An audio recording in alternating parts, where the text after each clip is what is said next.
کر گئی تھی تو ان دنوں کے اندر وہ دیار غیر میں تھے، تو انہوں نے ایک طویل مرثیہ لکھا جو آج بھی کلیات اقبال کی زینت ہے۔ اس کا عنوان ہے والدہ مرحومہ کی یاد میں۔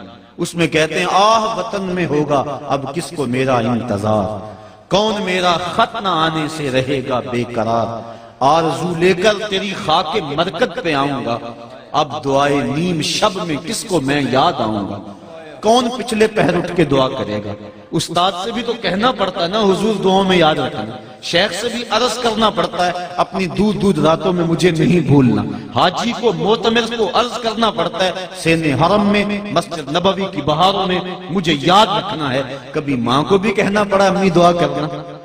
ماں کے ہاتھ اٹھے رہتے ہیں، اور یہ بات ذہن نشین کر لیں، جب ماں کے ہاتھ اٹھ جائیں تو اجابت کے سارے دروازے کھل جاتے ہیں۔ اور یہ نہیں ہے کہ ماں رابعہ بصریہ ہو تو پھر ہی دعا قبول ہوتی ہے، اپلے تھاپتی ہوئی ماں گوبر سے بھرے ہوئے ہاتھ بھی اٹھا دے، اللہ کے عرش کو جنبش دینے کے لیے وہ ہاتھ بھی کافی ہوتے ہیں۔ ماں جب بولتی ہے تو اس کے لہجے میں جبریل بولتا ہے، اور جب ماں مسکراتی ہے لگتا ہے جنت کی ساری کلیاں چٹکنے لگی ہیں۔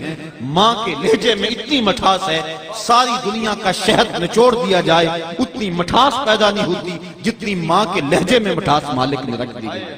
وہ خورشید گیلانی نے لکھا تھا ماں کے عنوان سے، وہ کہتا ہے 5 سٹار ہوٹلوں میں کھانا کھانے میں وہ لطف نہیں ملتا جو چولہے پر بیٹھ کر ماں کے ہاتھ کی پکی ہوئی چپاتیاں کھانے میں مزہ آتا ہے۔ عالی جناب حضرت صاحب بڑے بڑے اعلیٰ القاب سننے سے وہ حاضر وہ لطف نہیں ملتا جو ماں کی زبان سے اوے ببلو نکلنے سے لطف آتا ہے۔ ماں کا سینہ محبتوں کا خزینہ ہے، اور ماں کے سینے کے اندر مالک نے اتنا پیار رکھ دیا ہے کہ جس کا دنیا پر نعم البدل کیا بدل بھی نہیں ہے۔ غور کیجئے ماں کے سینے میں اتنا پیار کیوں ہے؟ اس لیے کہ اس نے بیٹے کو جنم دیا ہے۔ میں آپ کی توجہ چاہوں گا، ماں نے بیٹے کو جنم دیا ہے، اتنا پیار ہے کہ دنیا کے کسی ترازو پہ نہیں تولا جا سکتا۔ جس نے جنم دیا ہے اس کو اتنا پیار ہے، اور جس نے خلق کیا ہے اس کو کتنا پیار ہوگا۔ جس نے جنم دیا ہے اس کو اتنی محبت ہے، جس نے تخلیق کیا ہے اس کو کتنا پیار ہوگا۔ اور ایک ماں گوارا نہیں کرتی کہ میرا بیٹا بھوکا رہے، وہ سارے کام چھوڑ کے پہلی فرصت میں دودھ دیتی ہے۔ بیٹے کے لیے ماں جن جن مراحل سے گزرتی ہے وہ کسی سے مخفی نہیں۔ بیٹے کی تعلیم کے لیے زیور بیچنا پڑے تو ماں اس سے بھی گریز نہیں کرتی۔ وہ کیا کسی شاعر نے کہا تھا کہ شہر میں آ کر پڑھنے والوں بھول گئے ہو کس کی ماں نے کتنا زیور بیچا ہے۔ بیٹے کے لیے اس کا پیٹ پالنے کے لیے کسی کے گھر کے برتن مانجنے پڑے تو ماں اس سے بھی گریز نہیں کرتی۔ اللہ نے اس کے سینے میں وہ تڑپتی ہوئی ممتا رکھی، وہ محبتوں کے امڑتے ہوئے جذبات رکھے۔ میں کہا کرتا ہوں آج کوئی شے ڈھونڈنے نکلو تو شاید ہی کوئی چیز خالص ملے، لیکن ماں کا پیار آج بھی خالص ہے، ماں کا پیار آج بھی کھرا اور سچا ہے۔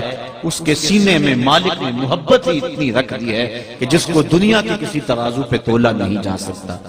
وہ ایک شاعر ہوا تابش، اس نے ماں کی محبت کو چند لفظوں میں بیان کیا۔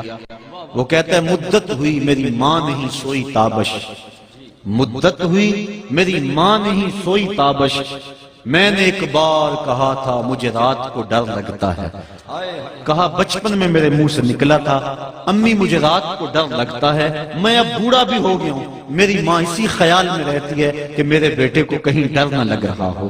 یہ ماں کی محبت ہے، یہ ماں کا پیار ہے۔ ماں کا نعم البدل کیا، ماں کا تو بدل بھی موجود نہیں ہے۔